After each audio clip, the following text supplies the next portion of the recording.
नमस्कार विद्यार्थी मित्रांनो, मी सीमा तुमचे सरस्वती गुरुकुल चॅनलवरती स्वागत करत आहे. या नवीन अभ्यासक्रमातील आज आपण पाहणार आहोत subject English lesson number 2.1 the brother या पोयमचा वर्कशॉप. या पोयम मध्ये जे काही प्रश्न विचारलेले आहेत किंवा जे वर्कशॉपमध्ये प्रश्न विचारलेले आहेत ते सर्व आपण व्यवस्थितरित्या समजावून सांगितलेले आहेत, सोडवून दिलेले आहेत. त्यामुळे व्हिडिओ शेवटपर्यंत स्किप न करता पहा. त्याचबरोबर तुम्ही या चॅनलवरती नवीन असाल तर सबस्क्राईब नक्की करा, बेल आयकॉन देखील प्रेस करा जेणेकरून येणाऱ्या सर्व व्हिडिओचे अपडेट्स तुम्हाला सर्वात आधी मिळतील. त्याचबरोबर प्रत्येक व्हिडिओच्या डिस्क्रिप्शन बॉक्समध्ये सर्व विषयाच्या स्वाध्यायाच्या प्लेलिस्टची लिंक दिलेली आहे. त्यावरती जर तुम्ही क्लिक केलं तर पहिल्यापासून ते शेवटच्या पाठापर्यंतचे सर्व स्वाध्यायाचे व्हिडिओ तुम्हाला एकाच ठिकाणी मिळून जातील. तेव्हा डिस्क्रिप्शन बॉक्स चेक करायला विसरू नका. तर चला तर मग सुरुवात करूया. यामध्ये आपल्याला वॉर्मअप ऍक्टिव्हिटी दिलेली आहे.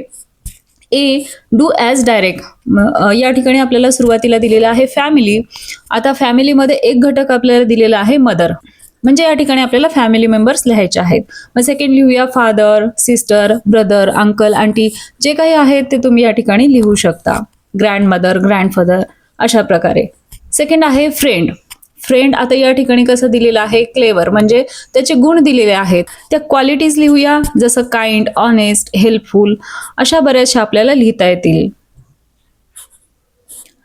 सी क्वेश्चन आहे use the words given below and frame the sentences.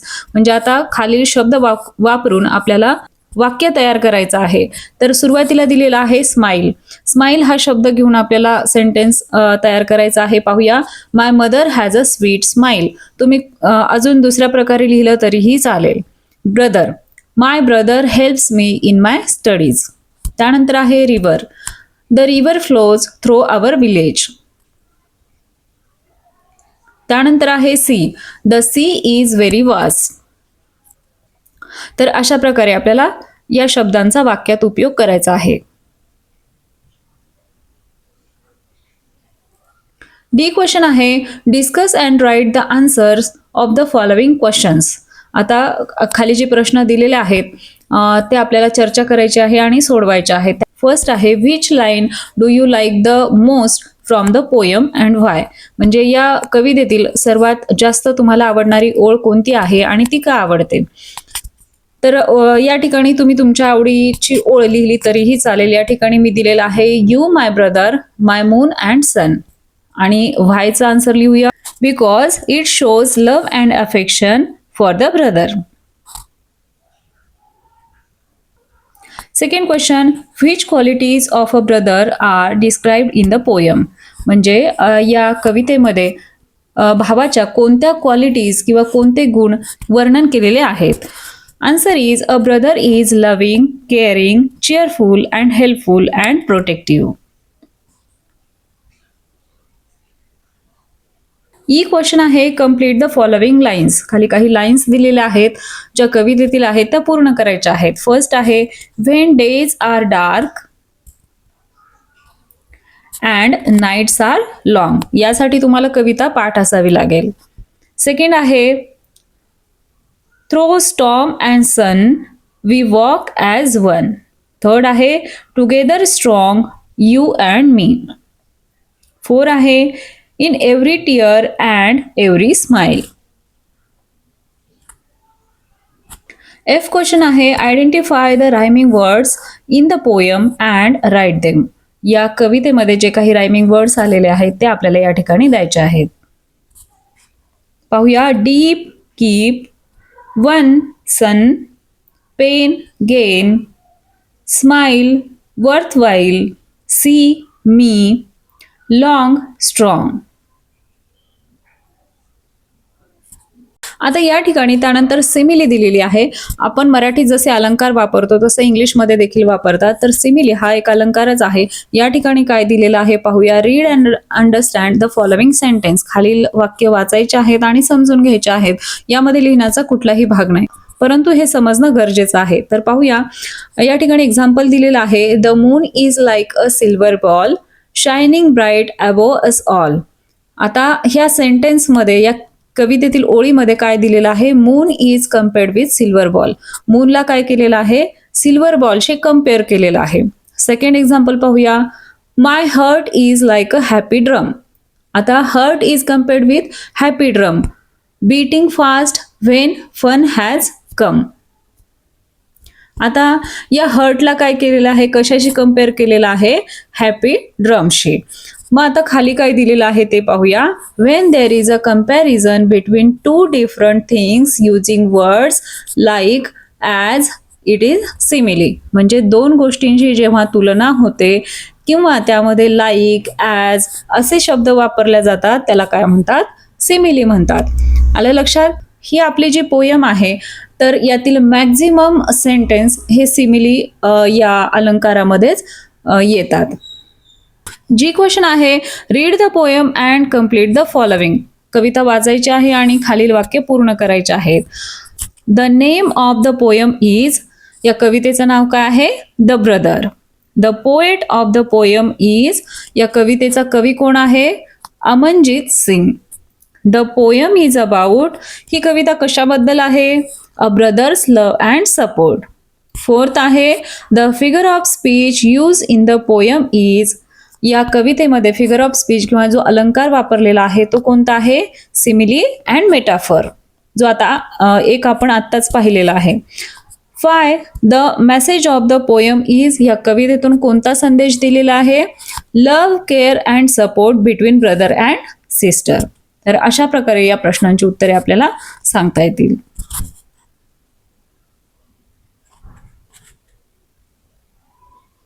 H question पाहूया.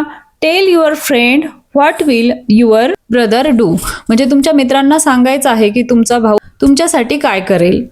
If I get first rank in the class, म्हणजे जर मी क्लासमध्ये फर्स्ट आलो तर माझा भाऊ काय करेल, he will celebrate with me and feel proud.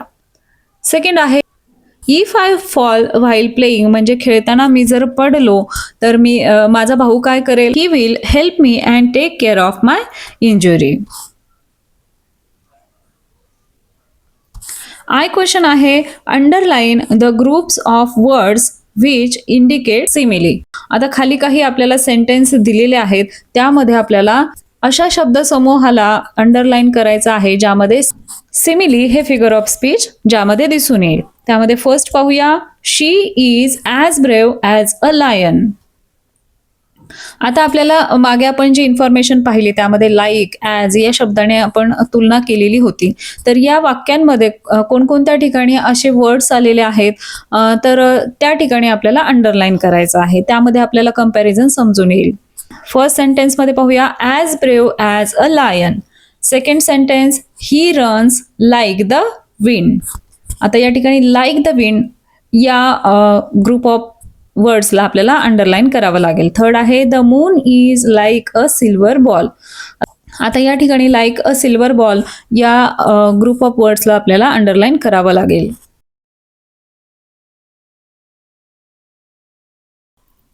जे क्वेश्चन आहे, find and write the examples of simile from the poem. आता या कवितेमध्ये जे काही सिमिलीचे एक्झाम्पल्स आलेले आहेत किंवा ज्या वाक्यांमध्ये सिमिली हा फिगर ऑफ स्पीच आपल्याला दिसून येतो त्या ओळी या ठिकाणी लिहायच्या आहेत. एक्झाम्पल ऑफ सिमिलीज, फर्स्ट आहे, like rivers flow to the sea. Second आहे, through storm and sun we walk as one.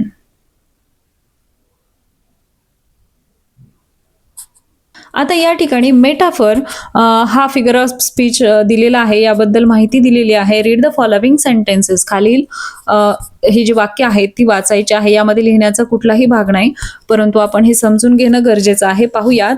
First, he is a lion. Second आहे, she is a shining star. Third आहे, my classroom was a zoo. Four आहे, time is money. आता खाली काय दिलं आहे पाहूया. When there is a comparison between two different things without using words like as it is a metaphor. मागच्या आपण सिमिली या फिगर ऑफ स्पीचमध्ये बघितलं होतं, ज्या वाक्यांमध्ये लाईक ॲज हे वर्ड्स येऊन जर कम्पॅरिझन असेल, तुलना असेल तर त्याला सिमिली म्हणतात. आता याच्या विरुद्ध या ज्या वाक्यांमध्ये ॲज किंवा लाईक हे शब्द न वापरता तुलना केली जाते त्याला आपण मेटाफर म्हणतो. तर के क्वेश्चन मग यावर आधारित आहे, तो पाहूया. Find and write the example of metaphor from the poem. या कवितेमधील मेटाफरचे आपल्याला एक्झाम्पल्स द्यायचे आहेत. एक्झाम्पल पाहूया.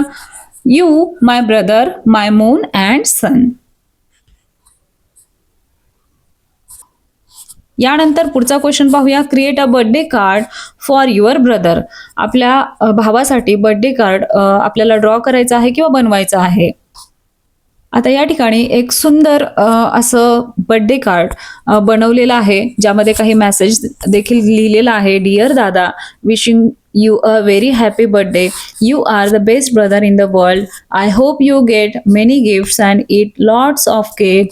I love playing football with you. May you pass your exam with first rank from your loving brother or sister. M question पाहूया. Write down the qualities of your brothers in the petals. आता आपला पाठ ज्या महिन्यात आपण हा शिकणार आहोत त्या महिन्यात नक्कीच रक्षाबंधन आलेलं असणार आहे. तर या ठिकाणी राखीचं चित्र आहे आणि सेंटरला आपल्याला ब्रदर दिलेलं आहे आणि या पाकळ्यांमध्ये आपल्याला आपल्या भावाच्या ज्या काही क्वालिटीज आहेत त्या लिहायच्या आहेत. तर पाहूया. Strong, cheerful, caring, loving, helpful, kind, supportive and hopeful. तर अशा प्रकारे आपल्याला ही राखी या क्वालिटीजने पूर्ण करता येईल. आता शेवटचा क्वेश्चन आहे N. Write and essay on my brother using the following points. My brother वरती आपल्याला निबंध लिहायचा आहे. खाली काही पॉइंट्स दिलेले आहेत, ते पॉइंट्सचा वापर आपल्याला करायचा आहे. Points are introduction of your brother, how he cares for you, how he supports you, how you enjoy your time together. तर हे काही 4 पॉइंट्स आहेत. या पॉइंटच्या आधारे आपल्याला हा एसे पूर्ण करायचा आहे. तर लिहूया. My brother. My brother is loving, caring and kind. He always helps me in my studies and takes care of me. He supports me in every situation and encourages to do my best. We play games, read books, and spend happy time together. He always makes me smile and teaches me good habits. I love my brother very much because he is my best friend and my biggest support. तर अशा पद्धतीने आपल्याला हा एसे लिहायचा आहे. आलं लक्षात? आशा आहे तुम्हाला सर्व प्रश्नांची उत्तरे समजले असतील. आपल्या चॅनलवरती विविध विषयांच्या स्वाध्यायाच्या व्हिडिओसोबतच विविध प्रकारचे भाषणे, पत्रलेखन, निबंध लेखन, आर्ट अँड क्राफ्ट या सर्वांचे व्हिडिओ चॅनलवरती अवेलेबल आहेत. त्याचबरोबर प्रत्येक व्हिडिओच्या डिस्क्रिप्शन बॉक्समध्ये त्या विषयाच्या प्लेलिस्टची लिंक दिलेली आहे, ज्यावरती पहिल्या पाठापासून ते शेवटच्या पाठापर्यंतचे सर्व व्हिडिओ तुम्हाला एकाच ठिकाणी मिळून जातील. तेव्हा डिस्क्रिप्शन बॉक्स चेक करायला विसरू नका. आणि अजूनही तुम्ही चॅनलला सबस्क्राईब केलेलं नसेल तर सबस्क्राईब नक्की करा. हा व्हिडिओ आवडला असेल तर व्हिडिओला लाईक करा, तुमच्या मित्रांना हा व्हिडिओ शेअर करा आणि सर्वात महत्त्वाचं म्हणजे परत एकदा सबस्क्राईब करा. तर भेटूया अशाच एका नवीन व्हिडिओमध्ये. तोपर्यंत धन्यवाद.